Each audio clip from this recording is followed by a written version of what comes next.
welcome to the first Patreon-only episode of Conversations with Coleman. If you support me on Patreon, then you know that once a month I'm going to be doing solo episodes that are only available to people who support the podcast. And this is the first one. But because this is the first one, I'm going to leave at least part of this episode open to everyone, just so that people who are thinking of supporting the podcast have a sense of what these episodes are going to be like. So if you support the podcast, you'll get access to this entire episode. But if you don't, you'll get access to maybe half of it. But going forward, the episodes will only be available to people who support the podcast. And of course, you can do that by going to my Patreon page. So today I'm going to talk about the 1619 Project.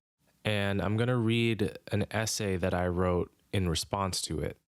The 1619 Project was created by New York Times Magazine, and it was a series of essays and poems and photos intended to, quote, reframe American history by placing the consequences of slavery and the contributions of Black Americans at its center. And the project has inspired lots of pushback and lots of praise. I believe some Democratic presidential candidate mentioned it during a debate. Yet at the same time, it's come under attack by historians, including some of the leading historians of slavery and the Civil War. The reason is because it had some very controversial arguments.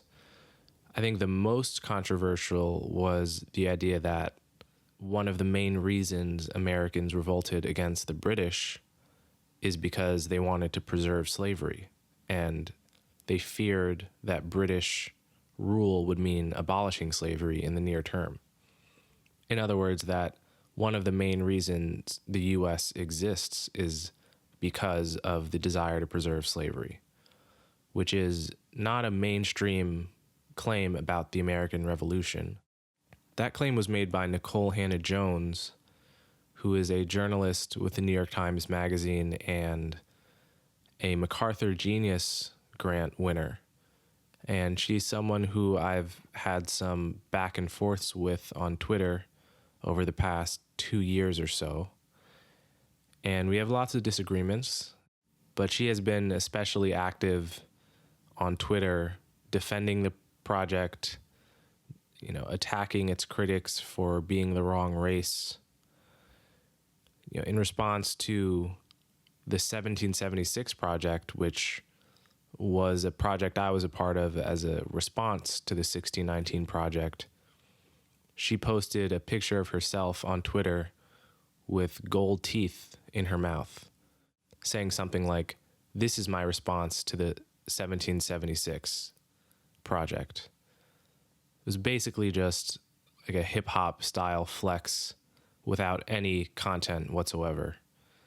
And after a few days, she took this picture down, presumably because it was rather embarrassing as an award-winning journalist to respond to criticism of one's work with a picture of you just mean-mugging the world. So I'm going to read my essay, or most of my essay, responding to the 1619 Project and give some additional commentary outside the text.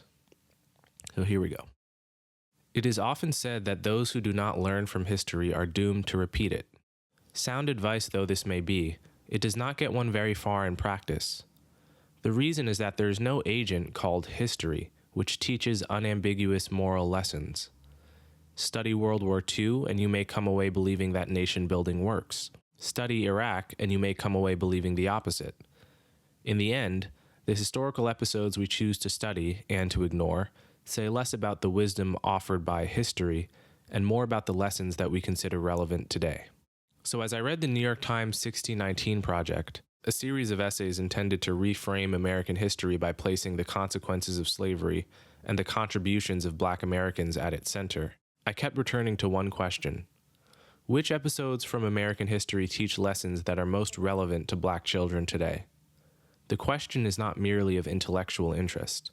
The CEO of the Chicago public school system has pledged to send at least 200 copies of the project to every high school in the city. And outside the text now, the 1619 Project has also infiltrated the school system of Buffalo, New York, and probably other school systems as well that I'm not aware of. So these essays are not textbooks. If you went to a decent school, the textbooks you had in class were reviewed by dozens and dozens of historians and took years to create and are continuously updated. The 1619 Project, the maximum amount of time that people spent writing the essays in the project was a few months, and most of the people in the project were not historians at all. So it's the furthest thing from a textbook, and you can see that on every page of the project. Okay, back to the text. The essays in the project answer this question in one voice: slavery. Brian Stevenson argues that slavery is behind the cruelty of our criminal justice system. Janine Interlandi says that slavery explains why America lacks universal health care. Matthew Desmond claims that slavery explains the brutality of American capitalism, and so forth. Okay, let me stop there briefly. The claim that slavery is behind the cruelty of our criminal justice system should strike you as, on its face, weak.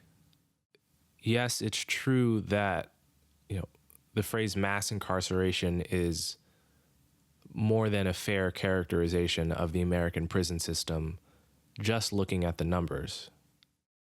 But the idea that slavery is the reason for that doesn't make sense just looking at the timeline of mass incarceration alone.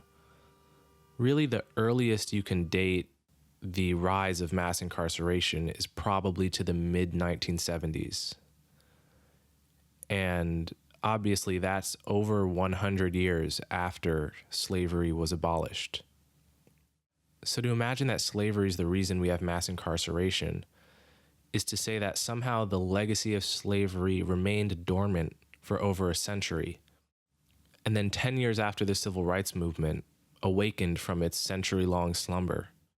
I think Kamala Harris said during one debate that the criminal justice system was part of the legacy of slavery.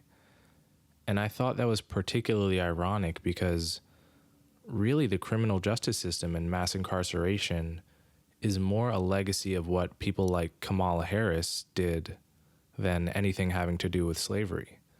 The relevant fact here being that Kamala Harris was a prosecutor in California in the 90s, I believe.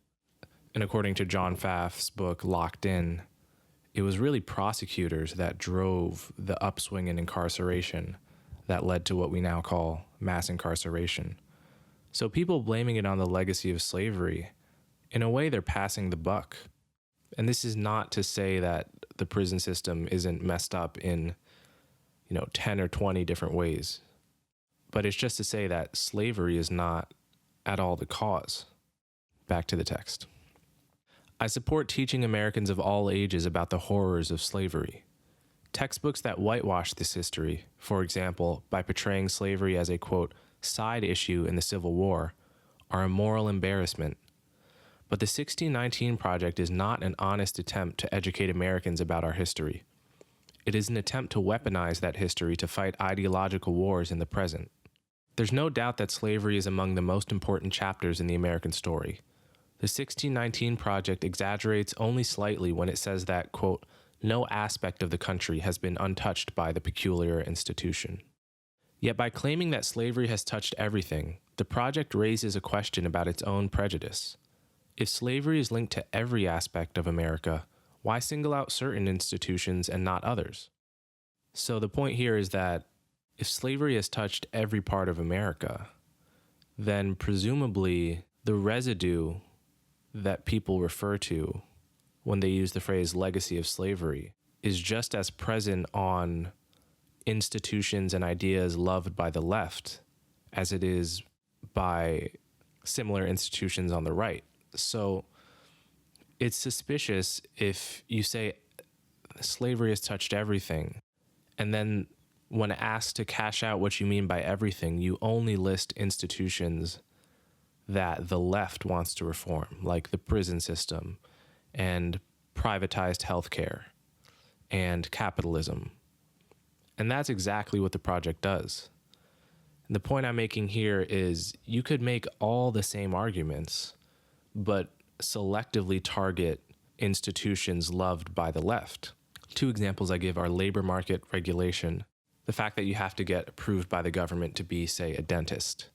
The idea behind those laws is to protect consumers from unrestrained capitalism, and those laws are more or less popular on the left. They were also used in the late 19th century to essentially re-enslave black people by preventing them from taking anything more than menial jobs. So you could easily say, based on the same logic that is present in this project, that labor laws are part of the legacy of slavery. But of course, the 1619 Project would never make that argument because it's not an unbiased attempt to see which institutions have roots in slavery and which don't. It's an attempt to fight modern political battles by casting anything that conservatives or the right loves as associated with slavery. And that's a very powerful argumentative technique. If the thing you love has roots in slavery, then suddenly it becomes very difficult to defend it. And the people behind the 1619 Project know that. They're all for universal health care, so they want to paint privatized healthcare as associated with slavery. And in many cases, I agree with them on their policy prescriptions. I agree with most mainstream ideas for criminal justice reform. That doesn't mean that the criminal justice system is rooted in slavery. You could argue that attacks on free speech are rooted in white supremacy. You could argue that Planned Parenthood is rooted in white supremacy because one of its founders flirted with eugenics. You can make these arguments all day long. But the truth is, whether something was rooted in slavery or not has little or nothing to do with whether that institution is functional or in need of reform today. The crucial thing these arguments ignore is change over time.